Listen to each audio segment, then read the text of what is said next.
This upcoming Venus retrograde in Gemini is an incredibly interesting transit of personal relationship shifts, switches and changes in our own passion projects, and a recalibration of the overall collective ideologies going around right now. If you are excited to dive into what this Venus retrograde in Gemini for the spring-summer of 2020 holds in store for you and your sign, make sure that you like, subscribe, and hit that notification bell so you are always up to date with what the stars have in store for you. Hi, I'm Maren. I am a professional astrologer, current philosophy student, and witch. I combine traditional Hellenistic astrological techniques with modern psychological counseling dynamics in order to provide grounded spiritual guidance with my astrology. So, quick plug that by the time I am posting this, enrollment is wrapping up for my upcoming Astrology Academy. This is an 8-week deep dive into the foundations of astrology starting May 24th. So if you are interested and you are watching this before that date, catch the link down below to see if I'm still speaking with enrollment candidates. If you are interested, hit that up down below for all the info. So besides that, I have already made forecast videos for each sign for this May and also for June going up shortly after this video. So if you have not seen your May rising sign forecast, be sure to check that out. And if you have not seen your June rising sign forecast and those videos are out by the time you're watching this, make sure that you look for both of those links down below after or before you get into this video. Do both. So on April 4th, Venus moved into Gemini, and Venus represents beauty, harmony, pleasures, money, values, the women or feminine archetype in general.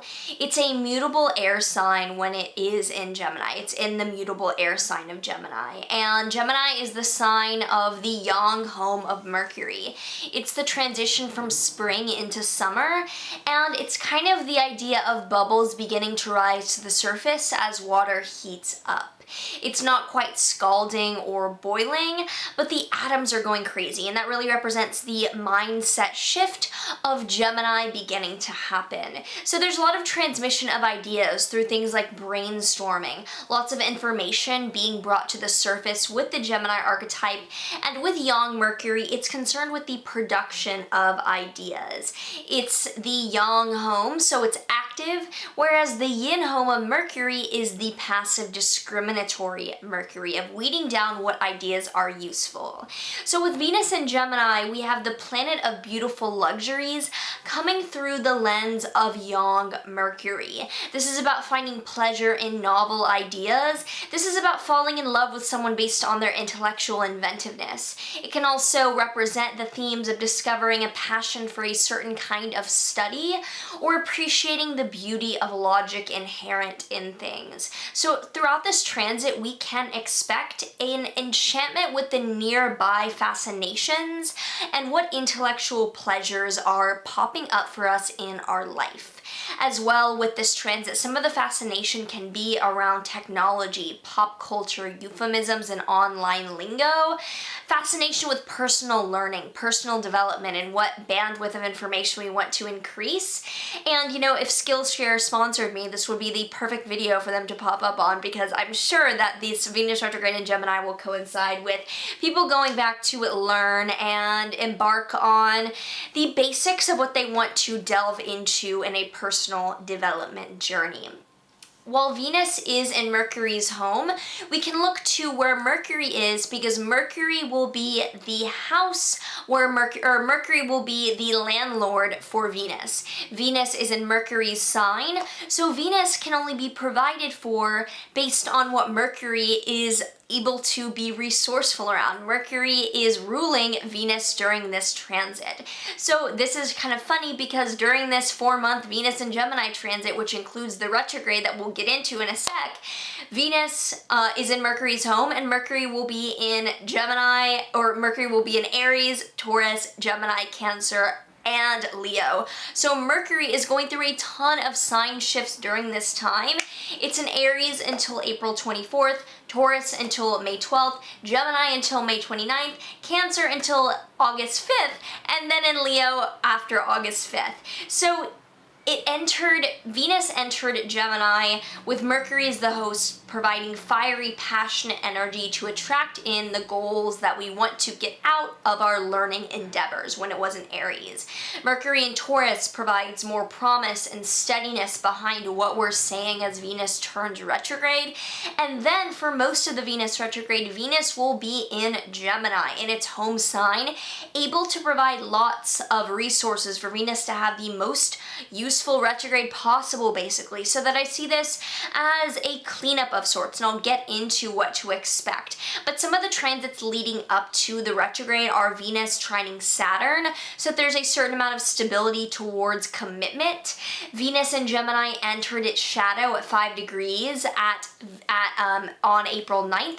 And what I mean by Venus entering its shadow is that Venus entered the degrees that it will then retrograde back into. So that when we enter a shadow, it's a bit of a preview or a retro shade, I've heard it being said, a little preview into the energy that we will actually be diving into rethinking during the retrograde.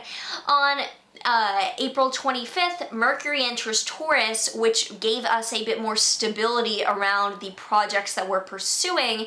And then on May 1st, Venus in Gemini squares Neptune in Pisces. I'm recording this on the 1st, and this energy is palpable. Venus squaring Neptune is a hallmarking theme of this entire Venus retrograde, and squares are aspects of combative tension. Venus in Gemini is looking to pursue the pleasures of ideas and the novelty of intellectual relationship, and Neptune in Pisces is the glamour of ideas of transcendence and oneness. So that when these two combine in an aspect of tension, this is around the possibility for the deception of what we're learning, whether or not we believe that we are going to believe the truth, or whether we're going to continue down the path of rose-colored glasses.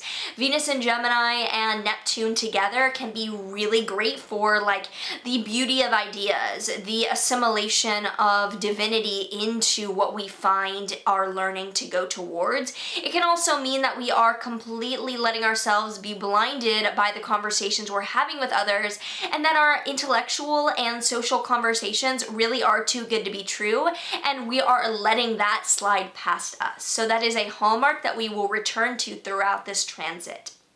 On May 12th, Mercury enters Gemini, which suddenly kicks up this retrograde into, as we prepare for the Venus retrograde, suddenly the manic energy of the mind is abuzz. Because on May 13th, that is when Venus in Gemini will station retrograde at 21 degrees of the sign. So to clarify on what a retrograde is, it's when the Earth's orbit around the sun coordinates with a particular planet's orbit around the sun to make that particular planet's orbit look like it is moving backwards from our point of view. It's not an actual backwards motion, but it appears to be, and so the symbolism is around reversals, delays, or inversions of that planet's symbolism. Also, the planet Mars is innately said to be representative of backwards motion. So when a planet goes retrograde, it adopts some Martian significations of severing, cutting ties, or being somewhat malefic. So that's another side note to add to what a planet represents when it goes retrograde. When Venus is retrograde, it's about Venusian topics such as love, money, women, and relationships being a bit flipped inside out, a bit more challenging, or a bit more internalized. This is the cliche text from an ex when it's in Gemini especially. Reuniting with past friends, super Geminian. Rethinking or reviewing your course of study to study more elementary notes for what you're delving into. I know for me, I'm preparing for my course by rereading a lot of ancient texts and notes with those texts. We could be going back to old social media accounts that we've abandoned, or like resuscitating old accounts through that. And like the upcoming Venus retrograde in Gemini, because Gemini is an air sign, it's double-bodied, and it involves like literally the twins, it can involve going back to reevaluate relationship dynamics given the current world climate and the ideas arising out of that. But it can also deal with returning to past pleasures around learning, such as retaking a course, reviewing class notes, or revisiting an intellectual passion project. So that even though relationship reevaluations might take place, so might ideological ones. It's an air sign after all. But with relationships, I wouldn't be surprised if due to the social distancing and, really new social way of connecting, partnerships consider the possibility of fluidity or openness. Venus is in Mercury's sign, which is double-bodied, multiple, and yang, active. So I wouldn't be surprised if people are going after new ways of connecting, whether that is multiplying or whether that is novel and new. And there's a friendliness to this Venus retrograde because of Mercury not being debilitated during this time. There's resources to provide. And this entire time as well, Venus will be enclosed by the malefics. What I mean by that is that the malefics will be sending rays of aspects on either side of Venus during this entire retrograde. So at first there will be trines from Saturn and Mars in the superior position from Aquarius. So this is a condition of besiegement. It means that a situation, as it moves from one malefic's rays to the other, is going from bad to worse. But because this is an aspect of utmost harmony, trines are harmonious. They're very fluid and cooperative. It's kind of like we're on board with the way that we're unraveling relationships or dissecting communications that need to change. It's really interesting and somewhat paradoxical because we are severing or limiting or cutting. Retrogrades are already in the nature of Mars and the malefics are surrounding this retrograde, but we're fairly open in the coherence of supporting that. With this, again, this square to Neptune is really prominent. This is around self-delusion or internal tension around the external dynamics. So make sure that if you don't have all the information, the little Gemini mind running around this is not pretending or validating it. Pay attention during this time, like pay attention. Gemini can already have a short attention span, and Neptune can remove the ability to understand what attention is at all. So don't forcibly spy on someone or interrogate or research, but don't believe it if it's too good to be true either. Like, have a good way of using this revolving energy towards dissecting, not necessarily going off on tangents. So if you already have an idea of someone or something that could be popping up or reevaluated during this time, let me know in a comment down below. I would love to hear your story and see where your mind might already be heading around this. So continuing on, during this retrograde on the 22nd of May, there will be a new moon in Gemini. There's a full video on this new moon up, which I highly recommend you watch if you're interested in learning about the newness happening around this revision during the retrograde. But there's themes here of being bound by too many options or a paralysis of indecision. Because with Venus and Mercury conjoining at 20 degrees, with Venus retrograde, this is speaking something into existence around beautiful reconciliation or a reevaluation of an apology. The North Node is co-present with this Mercury-Venus conjunction and this new moon. It is firmly in this sign of Gemini now. So with Mercury at home in Gemini, with the exponentiating, unsatiable, radical force of the North Node, there can be a huge surplus of passion around new ideas. So be wary of reconciling with someone or something who has not showed you their full loyalty or promise yet. But because this is such a powerful surge of curiosity, we're going to need to remain objective around the shiny things in our minds in order to fully find the satisfaction we're looking for on a deep level. After that, also on the 22nd, Mercury is conjoining Venus, as I said, and squaring Neptune at the same time. So disillusionment could be happening, like we're gaining clarity around not having all the clarity, and there could be insight around the trajectory that seemed treacherous or unclear that we were embarking on. Then on May 29th, Mercury enters Cancer, which adds a more emotional tone to the overall goals or purpose of this retrograde that we feel in our own life. It's no longer in its own home home of Gemini to provide resources of logic. Now it's more so providing resources of focusing on safety.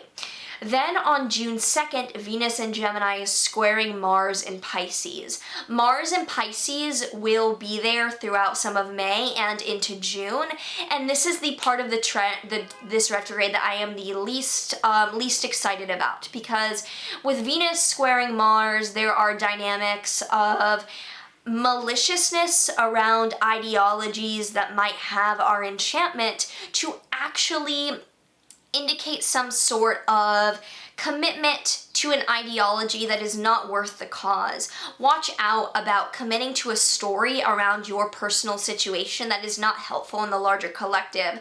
Watch for martyring your personal well-being at the cost of a larger group that may not have your best interest.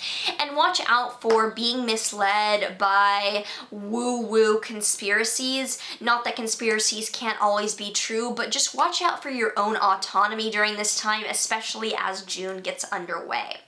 On the 5th, there is a lunar eclipse in Sagittarius. I have a full video on this kind of sort of eclipse full moon linked down below, which is particularly prominent during this time because the Sun and Venus retrograde are together, meaning that Venus is under the Sun's beams in Gemini.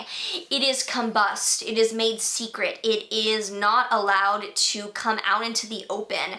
And with the separation of this aspect, a decision made in secret around relationships may be playing out and the consequences could be known, which it's also co-present but not super close to Rahu, the north node of the moon. So there's the beginnings of an exaggerated collective focus on the technological impact on relationships, and we're beginning to understand the gravity of the etiquette that is coming up around that. So that at its core, by this time in the retrograde, we are collectively culminating on a karmic scale around the descent into exploring what really our new normal is.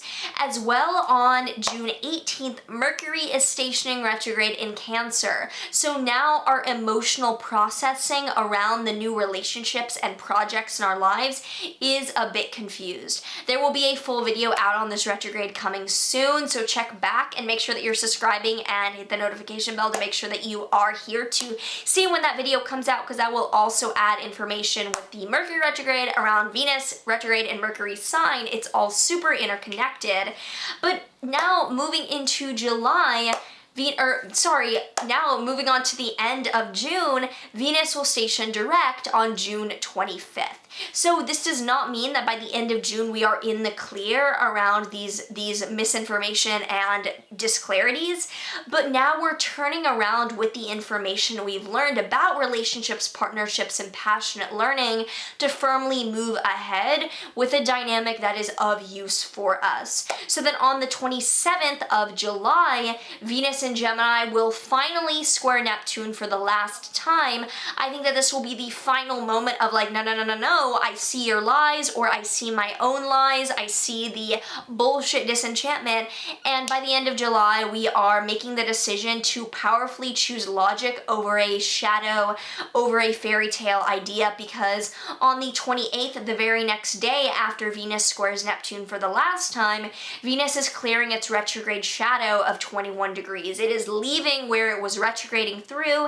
and it's also close to the north node of the moon. So there is powerful energy by the end of July to depart from any miscommunication around relationships, any bullshit around our personal learning journey, to choose logic over emotional entanglement.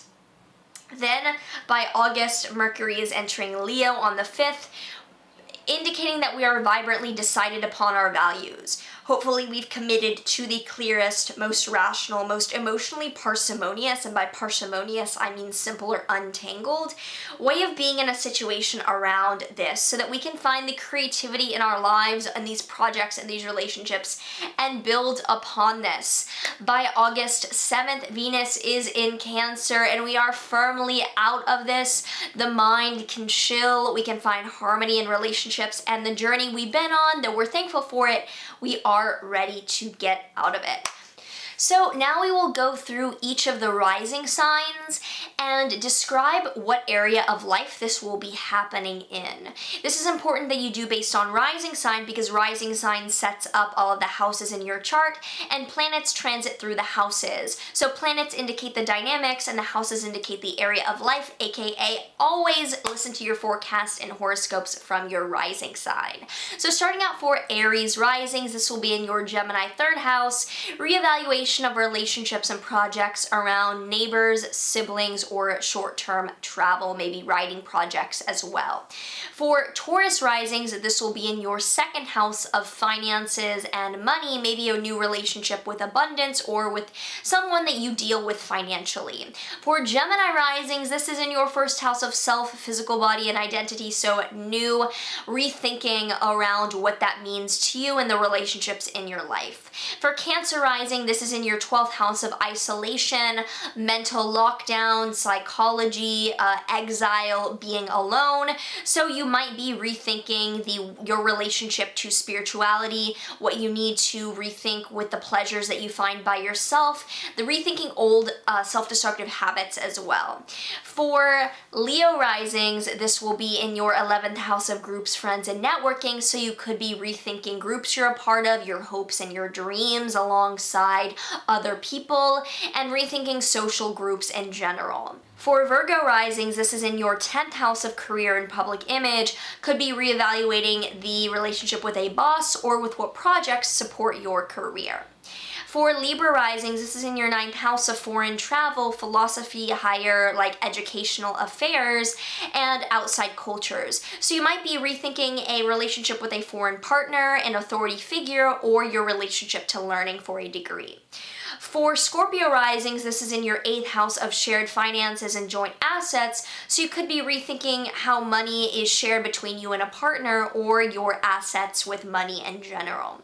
For Sagittarius risings, this is in your 7th house of relationships and partnerships, really literally indicating a rethinking of one-to-one bonds in your life. For Capricorn risings, this is in your 6th house of illness, disease, working, or coworkers. So you could be rethinking your relationship with your physical body, what your routine needs to change with regarding people or situations of information to support your well-being, or coworkers in general. For Aquarius risings, this is in your 5th house of relationships, romance, and children, or not really, for creativity, romance, and children. So things regarding relationships to your kids, your art projects, or your romantic partners could be reevaluated. And finally, for Pisces risings, this is in your 4th house of home, family, and property, could be a reevaluation of the roots of your life. And if you're renovating, that could also show up. So if you enjoyed this and you would like to check out my private consultations down below or my Astrology Academy down below, you know where to go in the description. Otherwise, make sure that you like, subscribe, hit the notification bell if you have not already, and leave me a comment based around what you are feeling, expecting, and anticipating on this Venus retrograde coming up. As always, I'm sending so many good vibes, all the love, and I will see you in the next video. But there is one thing you're all forgetting, that endless morning will turn to night, and when your dream